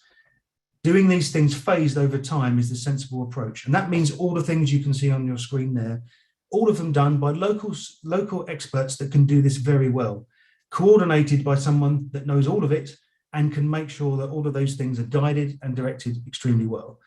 The line I put through the middle there is meant to be prompting discussion. People on the left are doing this from an impartial basis. On the right, they're biased. They know they've got something to sell and they want to get it done. Whether you're a heating engineer that has only got to deal with Valent boilers and you don't sell anything else, customers smell that, they disappear. This is all about trust.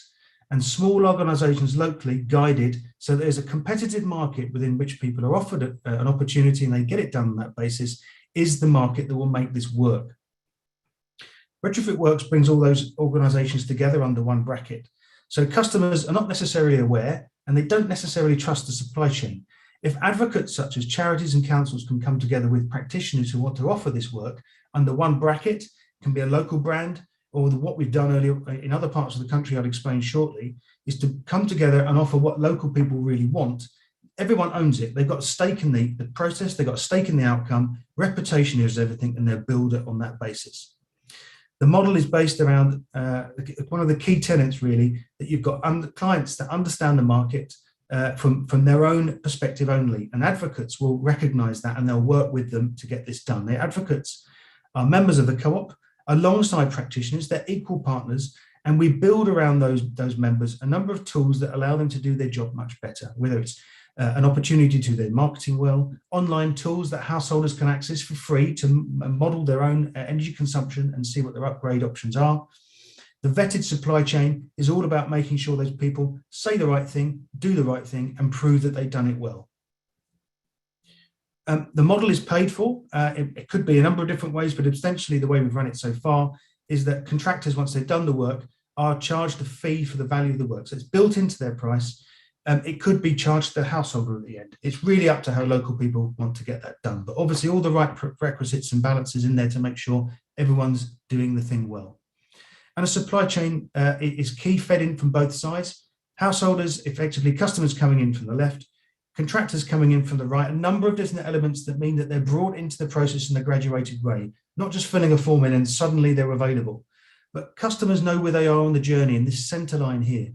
There's survey, coordination, tendering, contracts. All of these things give people confidence that they've got a process that they're going through. Theoretically, for me, local advocate organisations can not just be part of the outreach and bringing customers on board, but they can be paid to do part of this work. And a lot of community groups in our Oxfordshire scheme, we've got 20 of them are paid to be surveyors, but having been trained in the first place to do that work.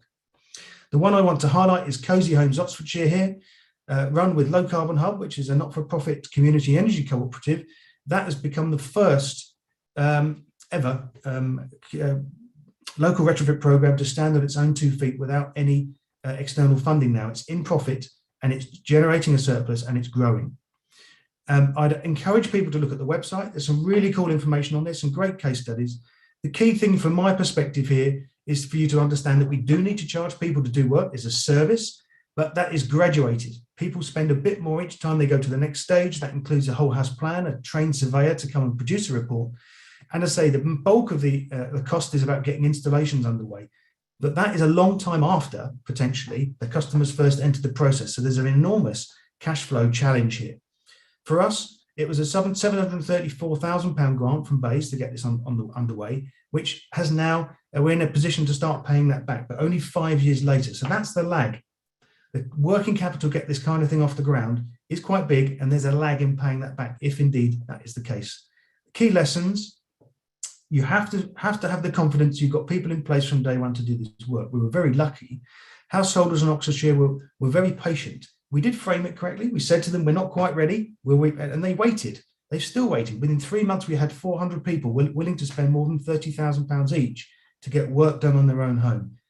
So that's about messaging. It's about confidence and the fact that we had local community groups that were bought into this process from day one.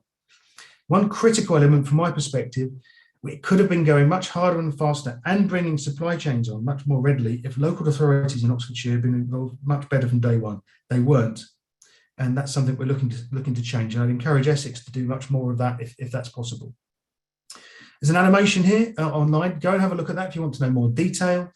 But one of the key things from my perspective is the finances. Just to highlight this here on my penultimate slide. Raising £450,000 is what we're looking to do in Hampshire. So another example here, but it can be done 2 ways. We could ask district councils and others locally to invest that money, and they could get a return on that money over a period of time, continue to, after years 5 and 6, jobs being grown through that process as well. Or the alternative, with a £450,000 input, we could generate surpluses year on year that could be used to supplement the fuel poverty programme in the local area too. My view is that both of those things in combination, not just having a separate fuel poverty and able to pay scheme, but having them in combination, really does put some impetus behind a supply chain and really puts the retrofit coordination, the standards and the designers in the place where they can all work with each other every single day. The conclusions from my perspective: householders just don't know what they want. They don't know how to deal with contractors, and they want to put things right if they're not effectively. So it needs something to make that happen. Contractors on the whole have literally no idea how to sell, what to sell, and how to install it.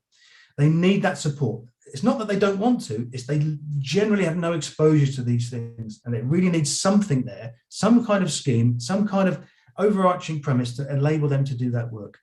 Finance is pretty important as well. Even if householders don't necessarily need it, having a mechanism there that helps people to top up what money they might already have is really, really important. It has to be a nimble, responsive local supply chain so that they can see that this is something for them, not just for householders. They can build on it in a structured way with some support. Community-based advocates, I think, are very, very essential. From my understanding of Essex so far, is there's plenty of them across the county that can be really brought into this and be the engine behind a programme such as this. The digital toolbox, it was key for us. Free access use for householders to play around with their own home digitally to see what measures could go in, just like you would do. And in some of the slides you have been emailed, I've not gone through them now, you can have a look at those. But effectively to play around with their own energy bills by installing measures into the home digitally before they engage. They know it's going to cost £25,000, not £250,000. That's an engagement exercise, and they get in touch and we can build on it from there. Thanks very much. Good, thank you very much indeed, Russell. Excellent. All right, let's move to finance then. Well, the challenge of scaling up. So let's go with that. Rufus, you're up next. How many slides? I think this was the one with quite a large number, I think, in the pack. Rufus, over to you. Sorry, just finding our mute button. There are 30, but 20 of them are a quick fire animation in the middle. Yeah, I don't want it to go on that long because we've got 25 minutes to the end of the meeting and I want 15 of those for discussion. So I will rattle through them. Yeah. Okay. So you don't necessarily need them all. I mean, you can jump them as you go. Yeah. Okay. I guess the key thing that we've been working on for the last 3 years is looking for a delivery and funding model to do this. And I guess one of our core starting points is that the main focus of most funding models for this is individual finance. So it's how do we lend money to people who have houses to do the work? And the reality is the able to pay market is much smaller than people think, and it is also shrinking rapidly with cost of living crisis. So we've been looking at a model that could deliver at a much greater scale, create agency to drive this change, but also critically bring in patient capital as the funding piece. We're working with an organisation called 3CI, which is effectively now representing 60 or 70 different county councils, regions and cities across the UK, and funded by BEIS to try and take this work forward. Tom's covered some of this stuff. I wanted to pick out just a couple of key points from this though. One on the low financial returns, the energy saving that you get from doing this, if you're thinking about doing this as an economic exercise as a house owner, is relatively small compared to the upfront cost. And that means the payback time scale is much longer, often actually, than the lifetime of the equipment installed, which is a real challenge. Community engagement, Tom picked up on as well. Just one data point on that. Recent project, 250 householders were offered a fully paid £55,000 deep retrofit, and 100 said no for a variety of different reasons. So engagement, getting people to consent and unlock their front door is a really important point. And this point about regressive impact, the cost of retrofit per square metre is broadly the same across the country. So it's going to cost the same for a 90 square metre house in Greenock, the most deprived ward of the UK, as in Greenwich. But the impact on the finances of that resident are going to be very different, given different asset values and incomes. So just to talk through the economics, there is a cost of doing this that has to be paid for across, as Tom said, demand reduction, decarbonisation of heating, and then solar storage. When you do that, you create an energy saving. And if you look at the perpetuity value of that energy saving, it's significant, but it is less than the cost. So, the economics are quite challenging. However, there are also these other benefits in terms of broader social environmental outcomes, particularly around job creation, productivity improvements, and healthcare, the poor healthcare that's attached to poor quality housing. And so that gives you if you look at where's the funding coming from, there is actually a decent economic case, I think, if you can wrap all that together in a single scheme. However, we tend to look, as I said, at individual funders. And when you look at an individual homeowner, the average UK homeowner is 56 years old. Only 2/3 of our housing stock is owned outright by the resident. Typically, people will have a 5 to 10 year payback period. And that means the value of those energy savings from an economics perspective is much, much lower, which means the amount of retail finance you can bring in without destroying economic value for those people is also much lower, and you need a big public subsidy, which means the overall case for doing this from a financial perspective is pretty challenged. So what we've been looking at is an aggregated model, street by street, with a blended finance stack behind it. And we're aggregating so that we can bring in institutional funders who typically need to be able to invest at scale. So we're talking about hundreds, if not packets of 1,000 homes at a time across a group of streets. Because you're bringing in private patient capital, particularly thinking about the 2.4 trillion pounds that sits in the UK pension fund industry, they have a much longer investment time horizon, which means the value of those energy savings is much greater, which means you can bring in much more institutional finance. That block is slightly lower because we're obviously giving a return to those pension holders, but it still means you can bring in a lot more private capital, which means the public subsidy is much lower. And we've got, again, a nice economic case for doing this work. But there is then another benefit, which is if you do this stuff at scale, particularly with proximate housing, the cost to do it goes down. You're buying 1,000 heat pumps in one go, not one. You're able to install multiple properties at the same time. You're able to share infrastructure in terms of battery storage or boreholes for heat pumps between properties, and that brings the cost down. There's limited evidence on this. We've estimated about a 20% reduction, but I think we're being quite conservative in that estimation. And because the cost comes down, therefore the subsidy comes down and the economic case improves even better. But the other advantage of doing this in scale, when you think about the idea of retrofitting whole streets at a time, is you can do other stuff at the same time, what we've called collectively regeneration. But this could be green infrastructure, it could be travel infrastructure, it could be community infrastructure. And that allows you to rewrite the narrative of engagement with communities around regeneration rather than a technical conversation around retrofit, which we think will drive up sign up and people engaging with this. That does mean you need some more public money to fund that additional cost, but it also means the social environmental outcomes, the value of those also goes up, creating again a good overall economic case. On this slide, we're just looking at where can the money come from, what are the outcomes. There are two things I wanted to pick up. I've talked about government grant funding and I've talked about private sector sort of pension fund money. We think there is also scope to start thinking about outcome buying capital in this. So what do I mean by that? Some examples could be a water company co-funding the green infrastructure being put in place because it reduces the water runoff into their infrastructure and therefore reduces their costs. It could be the local district network operator because the distributed renewable generation in that community, so solar battery, reduces the demand on the network, reduces network upgrade costs for the DNO. And it could be a mortgage company effectively buying an EPC profile upgrade on their mortgage book, which they're under regulatory pressure to do. And the other point I wanted to bring out here is tax receipts. Roughly 25 pence in every pound spent on retrofit goes back to Treasury through the tax system, principally through VAT, but also through the supply chain. In terms of what we deliver, I've kind of gone through this, but there's a range. The top row is the stuff you do to the buildings. The bottom row is the stuff you do between the buildings, which drives that engagement and could be co-designed with the community.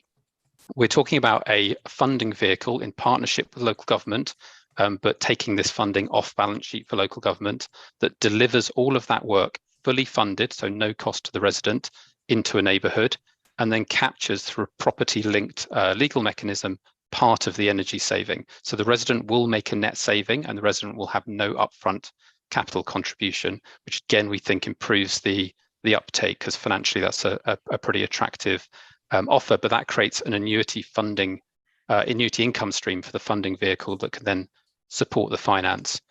This is just what the energy bill would look like.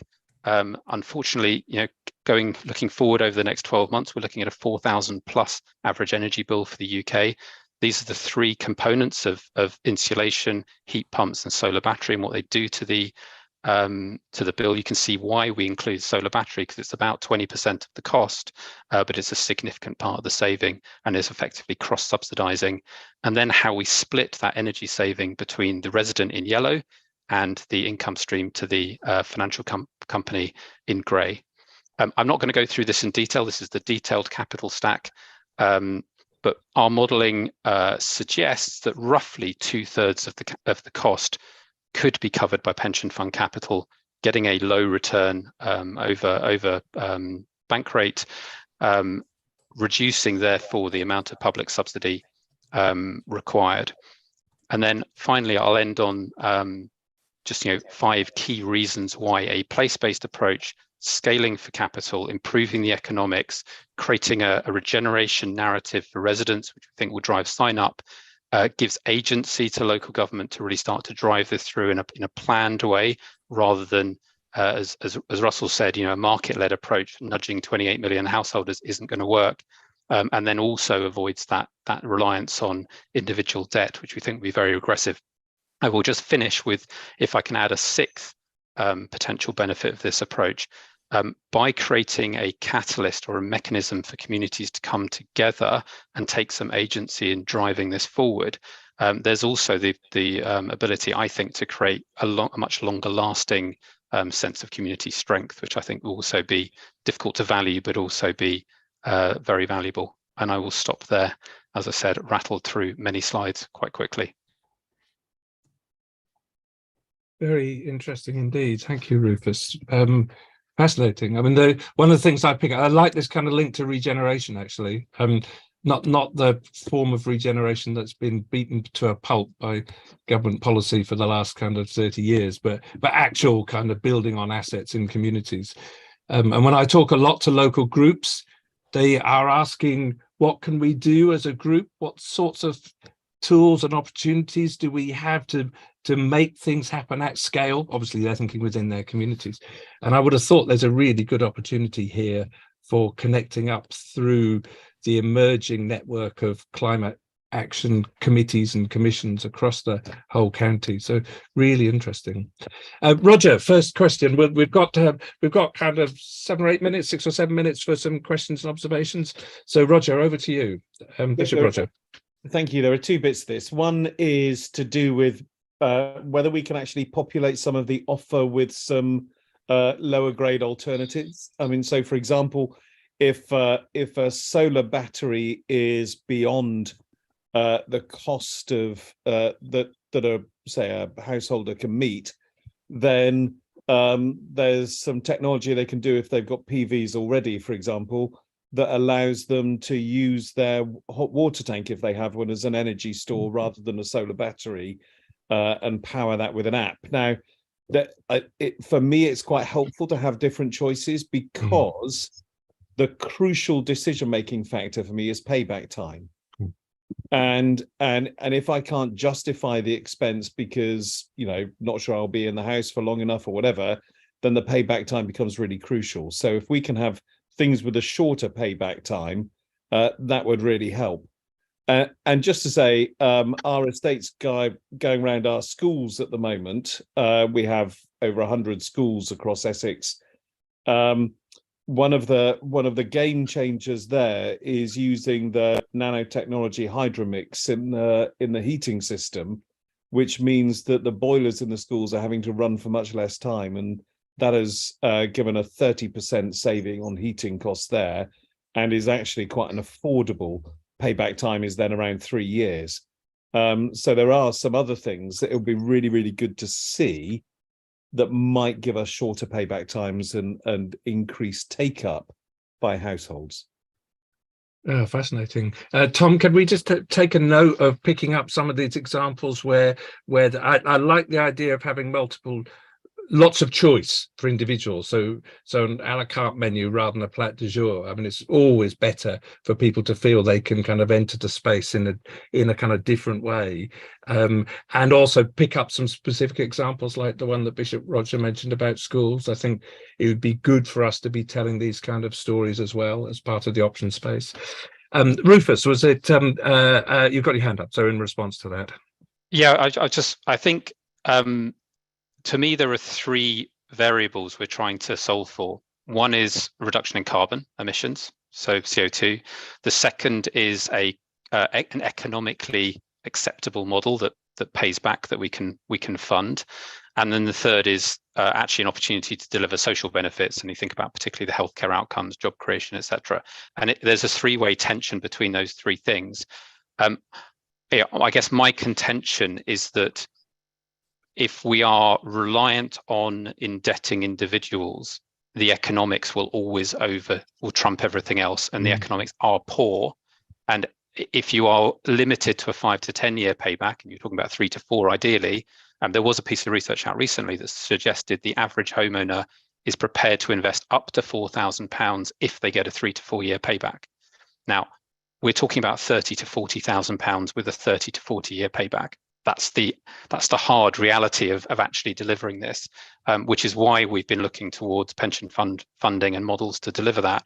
Now, there are lots of unanswered questions about the model that I put forward, and which is why we're suggesting UK government runs a demonstrator programme to work through those.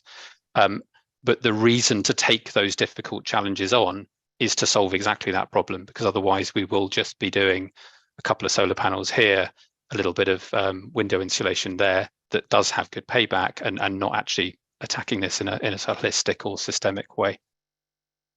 Very good point. That's really interesting. I wonder if anybody's got the opportunity to answer this exam question. If you were able to scale up to 1.2 million people of Essex, Rufus, what would be the job benefit from that in the retrofit industry?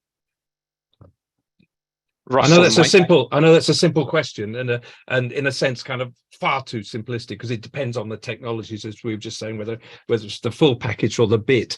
But I'm interested in turning this around and saying to people in the kind of short term, if we really got this model of retrofit working well alongside the new build and the extension that we were talking in the first half, this could be the job benefit for the county. Can we say that? So there are 28 million homes in the UK, and we need to be completing 23,000 retrofits a week for the next 25 years to do those. The numbers are quite stark, so you can scale that down to Essex. I haven't got a calculator in front of me, or I'd do that. I think in terms of job creation, Russell's probably better placed. He says slightly chucking the ball to Russell in terms of actual job creation, but it is significant. I think the other thing worth to keep in mind is that poor quality housing, particularly damp and draft, has a significant healthcare impact. And that healthcare impact clearly has cost attached to it in terms of healthcare provision, but it also has quite a significant productivity hit in terms of people not being able to work because of either long-term or short-term health conditions related to that. So there's a productivity uplift in addition to the job piece. But I'll hand the numbers bit to Russell, hopefully. Well, I've got Loretta's hand up first, so okay, fair enough. But if we can't, it's too big an ask at a meeting like. But I think, Tom, we could do with this kind of in the SIG. I think the Commission would like to know, because we would be able to say to people, if we got this retrofit thing working, and if we got the new build working and the extensions working, these would be the headline benefits in terms of energy saved, jobs created, carbon saved. Headline stuff. All the other is kind of means to an end. But I'd like a sort of convincing number to be able to say to that. It's not the total number in retrofit in the country. I'm thinking about this county, what we could get in this county. Loretta, what's your thought? Yeah, I was just saying that we published the sector development strategy earlier this year within Essex, and that has all of the data around retrofit jobs. We've done some modelling up to 2050 in terms of jobs, and we've been putting some data together around those who are transition jobs for retrofit, but also the new professional jobs that are created. So I'll put a link to that in the chat if anyone wants to have a look. But all the data is in that with regards to what is the actual size of the prize for retrofit from an economic growth and job growth potential for retrofit within Essex, and that's down to county level. So I'll put the link in the chat, and that has all the numbers in there. So that should answer your exam question, Jules. Very interesting. It won't work in the chat because in about 7 minutes we're going to sign off from the meeting. So can Louise, can you send that to Louise so that she can I'll send it to Louise and she can send it around in a minute to commissioners so that we can then look at that. But Tom, could we pick that up and report that back at a future meeting to say exactly what we're talking about? It was something I asked for this meeting, so we've got all sorts of numbers kind of flowing through, which is great, but we just need to kind of filter that. I can't filter them as in the last couple of minutes, I'm afraid, but I'd like to know what that is, because if we could say that to leaders and politicians and people in positions of influence, we can be talking about a green economy in a convincing way that will deliver these sorts of things. Tom, to you. Yeah, I was just going to say, Russell's probably going to come and say the same thing. So the bit of work that we did with Parity Projects, which has looked at the retrofit measures that we need for every individual house in the whole of Essex, and looks at the economic opportunity of that, does have a skills analysis in there as well. So the number of jobs that will be created to get all of those houses to an EPC Band C rating. So I think Russell will comment further. We went through that very briefly in the presentation, but I appreciate we had to go through that quite quickly. So we have that analysis. Yeah, if we could just take those kind of suggestions out of the chat and put them in some sort of note to go around to commissioners, that would be great. Russell. Yeah, I've got nothing to add, actually. I did go through it in my slide. It was rather quick, but it's all in your PDFs that were sent round. Okay, all right. Good. Right. Thank you very much. Tom, do you want to say what happens next with this? Nothing further to add other than, well, I think the main thing is, as I said, we're drafting a strategy and action plan. I'll be delighted if there are commissioners who'd like to come into a further conversation around this as well through the SIG. So I'll reach out to colleagues on the call to follow up on this conversation we've had today, and then we'd be very happy to share a draft of the strategy that we've been putting together in the background, which goes into some of this in more detail. Fantastic, good. Jackie, was that a hand up? Yeah, it was just to say, but to Tom, I would be quite interested, so just yeah, include me in that. Fabulous, good. Right, well, I'm sure there will be contributions there. So Daphne, do you want to pick up on something from that? Yeah, I was just going to say really quickly, for those of the commissioners who are working on just transition to a green economy, we are looking at kind of both halves of the coin alongside Tom. So Tom is very much driving forward the kind of the retrofit demand, supply and other. We are very much looking at the skills, training, benefits around the green economy and a just transition to a green economy, reaching out and making sure that those benefits can be felt within the county. So we are joining up on that particular element. Fabulous, good. Thanks very much. Well, a number of comments to say how helpful those two sessions have been. Thank you very much indeed to the organisers from the SIGs and the outside contributors. Much appreciated. That's really helpful. I'm sorry if you felt as though that was a bit of a rush, but to get a large number of slides done in 10 minutes is going to be a challenge, and it's better in general to have fewer and to spend more time on them, but there you go, the fault is ours in not giving you the proper guidance. But I thought they were very interesting sessions, really helpful to us, so much appreciated. And for others and your contributions, they really are welcome. Please feedback anything you want to Louise, and she can coordinate how that comes back to commissioners. Loretta, your kind of links would be super welcome. That'll help us kind of understand the numbers, and we can go back over the PDFs, of course, as Russell was suggesting. So good. All right, we come to the end of the meeting. So next meeting for colleagues, it's at the bottom of your agenda. To note, it is in person. Blimey, the first. So we are heading to Braintree. I hope everyone will be able to make it. You've got the date there, 7th of March. It's a long way away until our next meeting, I have to say. I think we were hoping for it in February, but things got in the way, so it had to be pushed back a bit.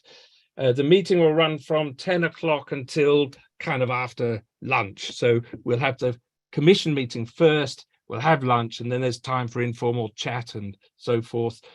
To confirm the original setup for the commission was that there would be covering, there's coverage for travel expenses for everybody. Now, clearly, we haven't had to use that at all to this point, but Louise will send out details of how that can, how that will work in due course.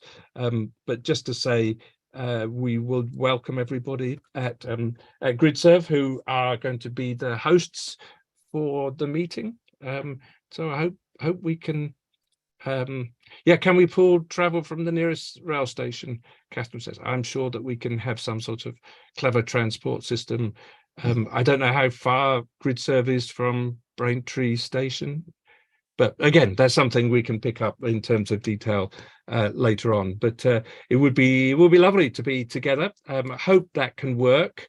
And again, keep it in your diary for the next year's meeting. We are, I should say, moving to Tuesdays. If you've had your noted the calendar invitations for next year, they're not Monday mornings, they're Tuesdays.